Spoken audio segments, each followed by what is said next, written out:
আসসালামু আলাইকুম প্রিয় দর্শক, গতকাল রবিবার রাজধানীতে তথ্য বিষয়ক উপদেষ্টা সৈয়দা রিজওয়ানা হাসান, তিনি অবশ্য আরও অনেক বিষয়ক উপদেষ্টা, তার মধ্যেও তথ্য একটি বিভাগ, তিনি বলেছেন যে এই অন্তর্বর্তীকালীন সরকারের সময় মত প্রকাশের জন্য কোনো সাংবাদিককে জেলে যেতে হয়নি, এমন একটা মন্তব্য করেছেন।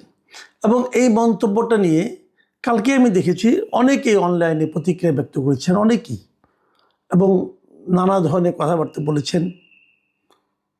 আমার কাছে বিষয়টা এত অবাক লাগলো যে উনি এমন কথা কেন বলতে গেলেন। ওনার কথা কিন্তু একদিক দিয়ে ঠিকই আছে, একদিকে ঠিকই আছে। কীরকম? ধরেন একটা ঘটনায় 10 জন লোক মারা গেল, ধরুন তারা যুদ্ধ করতে গিয়েছে অথবা গুলি খেয়ে, শত্রু গুলি খেয়ে মরল।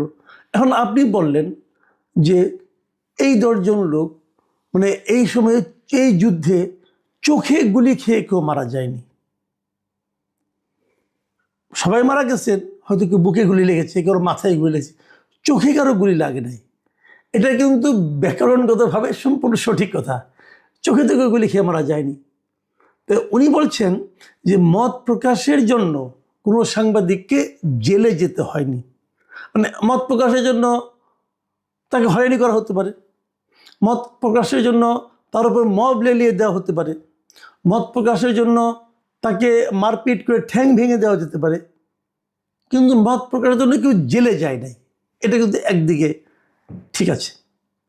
যখন উনি এখানে কথাটা বললাম, আমি এটা ভিডিওটা দেখলাম, তখন অন্য সাংবাদিকরা বললেন যে ঠিক আছে, যদি মত প্রকাশের জন্য কেউ না যেয়ে থাকে জেলে, তাহলে আনিস আলমগীর, মঞ্জুর আলম পান্না, ওনারা কেন গেলেন?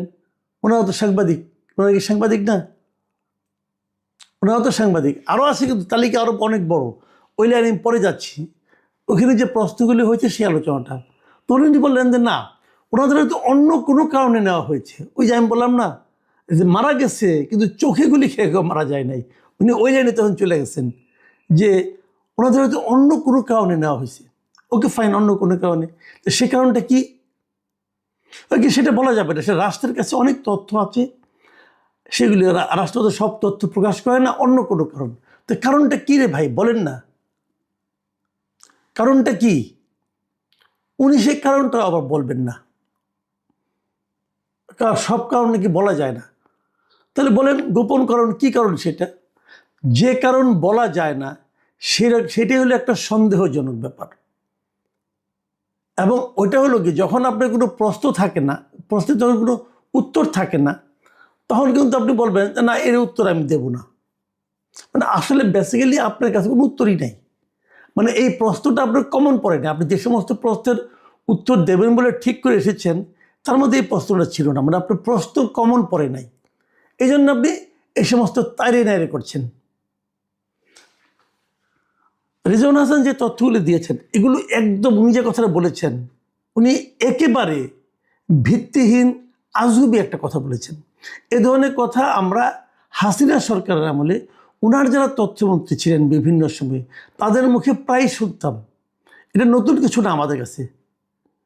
এই হাসান মাহমুদ এগুলি বলতেন, তার আগে আপনার ওই হাসান ইনু বলতেন, সব তথ্যমন্ত্রী এগুলি বলতেন যে না, সাংবাদিক, ওনারা বলতেন যে আমাদের আমলে সাংবাদিকের যত স্বাধীন ছিলেন, এত স্বাধীন আর কেউ ছিলেন না। রিজওয়ানা হাসান একই কথা বললেন যে ওনারা অন্য কোনো কারণে গিয়েছেন, সরকারের সমালোচনা তো আরও অনেকেই করে, তাদেরকেও তো নেওয়া হয় না। আরও অনেকে করে, তাদেরকে নেওয়া হয় না, এটাই প্রমাণ করে যে মঞ্জুর আলম পান্না এবং আনিস আলমগীর, তাদেরকে অন্য কারণে নেওয়া হয়েছে, মত প্রকাশের কারণে নেওয়া হয় নাই। ভাইরে, এদেশের মানুষ এত বোকা এখনো হয় নাই।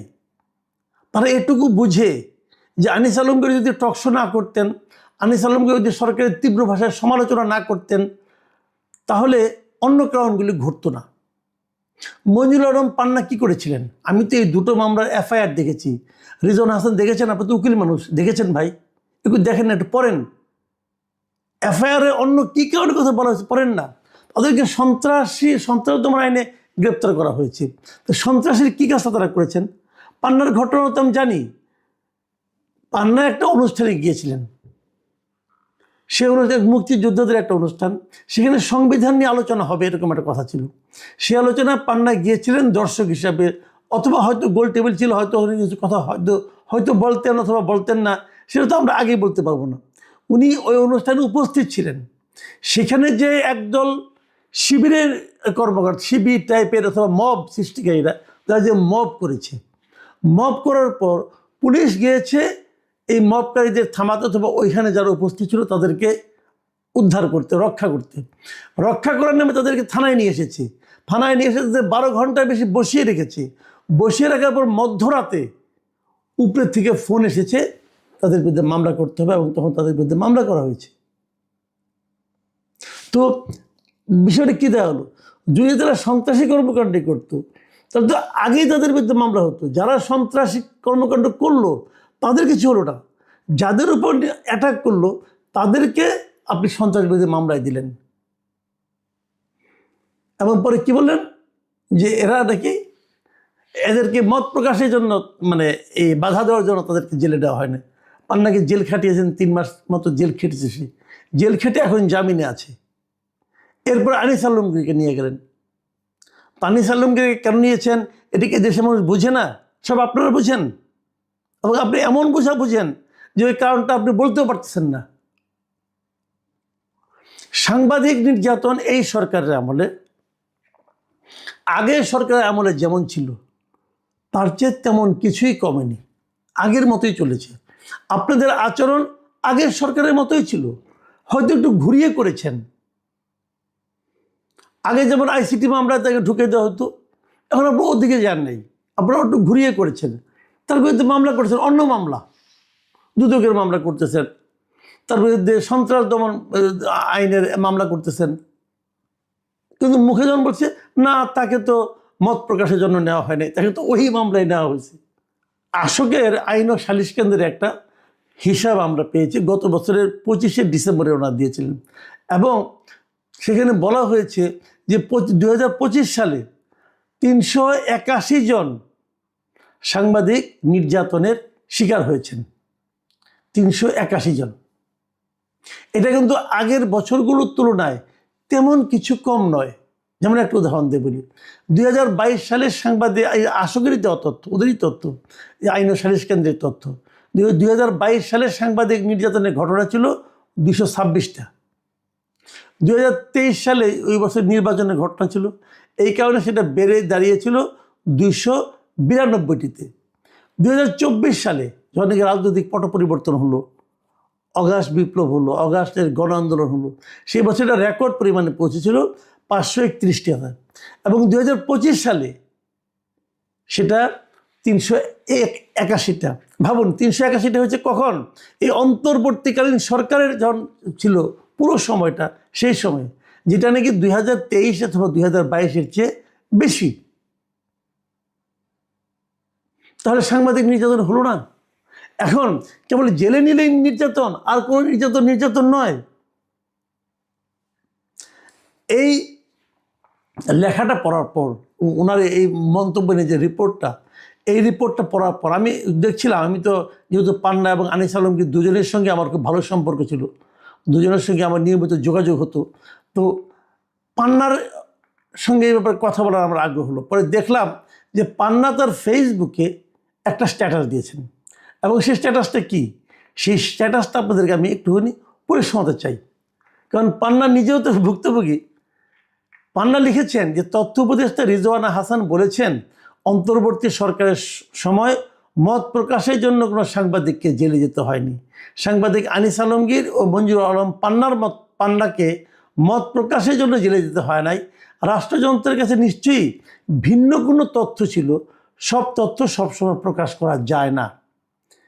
এইটুক উনি বলেছেন। এই ব্যাপারে পান্না চ্যালেঞ্জ করে বলেছেন যে রিজওয়ানা হাসানকে চ্যালেঞ্জ করছি, কি সেই গোপন তথ্য আমাদের বিরুদ্ধে, সাহস থাকলে প্রকাশ করুন। মিথ্যা বলতে বলতে শেষ বেলাতেও মিথ্যার আশ্রয় নিয়ে চোরের মতো যেতে হচ্ছে আপনাদের বিরুদ্ধে কটি মামলা হয় শুধু তার অপেক্ষা করুন। সেগুলোতে নিশ্চয়ই কোনো মিথ্যার আশ্রয় থাকবে না। তো পান্নার যে চ্যালেঞ্জটা করেছে যে আপনি সম্ভব হলে আপনারা প্রকাশ করুন যে কী সেই গোপন তথ্য আমাদের বিরুদ্ধে ছিল।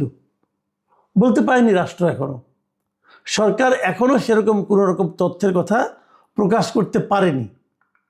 তাহলে কেন এত মিথ্যাচার?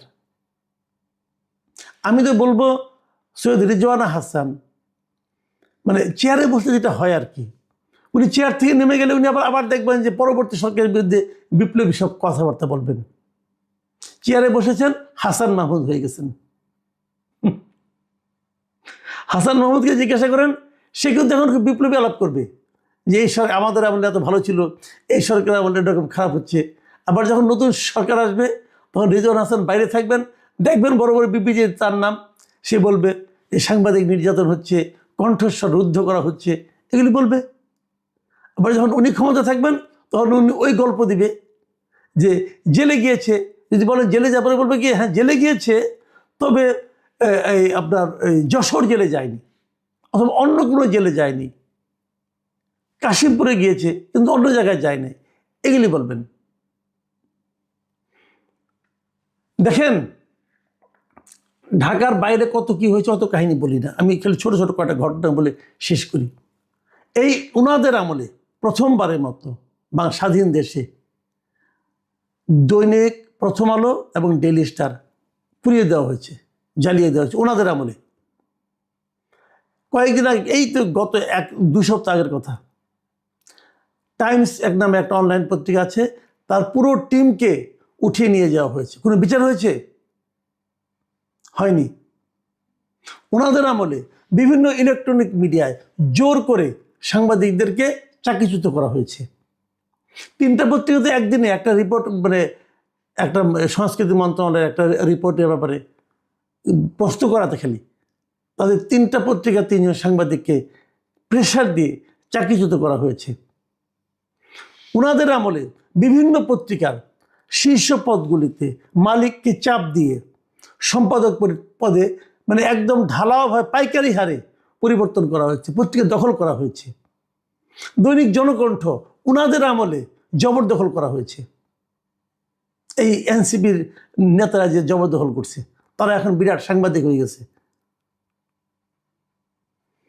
এখনো জেলে আছেন শাহরিয়ার কবির, জেলে আছেন শওকত মাহমুদ, জেলে আছেন আনিস আলমগীর, এখনো জেলে আছেন। পান্না জেল খেটে এসেছেন উনাদের আমলে। শওকত মাহমুদ সাংবাদিক না? রিজওয়ানা হাসান শওকত মাহমুদকে সাংবাদিক মনে করেন না? জেলে আছেন এখনো। আর বিভিন্ন নানা রকম ছুতানাতায় তাদেরকে গ্রেপ্তার করা হয়। এখন অন্য অজুহাতে গ্রেপ্তার করলেই তাদের সাংবাদিকতার পেশা, সাংবাদিকতার যে চাকরি এবং সাংবাদিকতার যে বিষয়গুলো, সাংবাদিকদের কাজ কি? কথা বলা তো, লেখালেখি করা। এখন যখন সোশ্যাল মিডিয়ায় তারা কথা বলেন অথবা বিভিন্ন টেলিভিশনের টকশোতে কথা বলেন, এটা তো এক ধরনের সাংবাদিকতা। এই অপরাধে যে তাদেরকে গ্রেপ্তার করা হয়েছে এটা কে না জানে? আওয়ামী লীগ আমলে অনেক সাংবাদিক ছিলেন যাদেরকে আওয়ামীপন্থী সাংবাদিক বলা হতো। তারা আওয়ামী লীগ সরকারের পারপাস হয়তো সার্ভ করতেন অথবা আওয়ামী লীগ সরকারের সঙ্গে সুসম্পর্ক ছিল, আমি অস্বীকার করব না, তাদেরকে আমরাও সমালোচনা করতাম। কিন্তু ওই লোকগুলিকে আপনারা গ্রেপ্তার করেছেন কি কারণে? গ্রেপ্তার করেছেন হত্যার প্ররোচনাকারী হিসাবে। কোথায় কেউ হত্যা হয়েছে? জুলাই আন্দোলনে হত্যা হয়েছে, মানলাম। সে হত্যার প্ররোচনা দিয়েছে সাংবাদিকের প্ররোচনায় বন্দুকধারী গুলি ছুড়ছে, কেউ বিশ্বাস করবে? এগুলো আপনারা করেছেন। তারা অপরাধ করে থাকলে তাদের বিচার করেন, যে অপরাধ করেছে সেই অপরাধের বিচার করেন। কিন্তু এই ধরনের ঢালাওভাবে হত্যা মামলা তাদেরকে আসামি করে তাদেরকে জামিন দিচ্ছেন না, দিনের পর দিন জেলখানায় আটকে রেখেছেন, এটা কি সাংবাদিক নির্যাতন নয়? এটা কি এক সাংবাদিককে আটকে আরেক সাংবাদিককে ভয় দেখানো নয়? আমি সৈয়দ রিজওয়ানা হাসানকে বলতে চাই, ভাই আসেন আর কয়েকদিন, এখন এই সমস্ত উল্টাপাল্টা কথা কেন বলেন? আপনি তো থাকবেনই দেশে, তাই না? দেখবেন আপনার প্রত্যেকটা কথার বিচার হবে ইনশাল্লাহ। এগুলো নিয়ে মানুষের মুখোমুখি হবেন না আপনি? আর যদি ভাবেন যে না অনেক কামানো হয়ে গেছে, দেশের বাইরে চলে যাব, তো সেটাও হতে পারে, কিন্তু ওখানে গেলেও কিন্তু মিডিয়া আপনাকে ছাড় দেবে না। আমি যেটা বললাম এটা হুমকি নয়, এটাই বাস্তবতা। এই বাস্তবতার মুখোমুখি আপনাদের হতে হবে। প্রিয় দর্শক, এখন এই পর্যন্তই। আল্লাহ হাফেজ।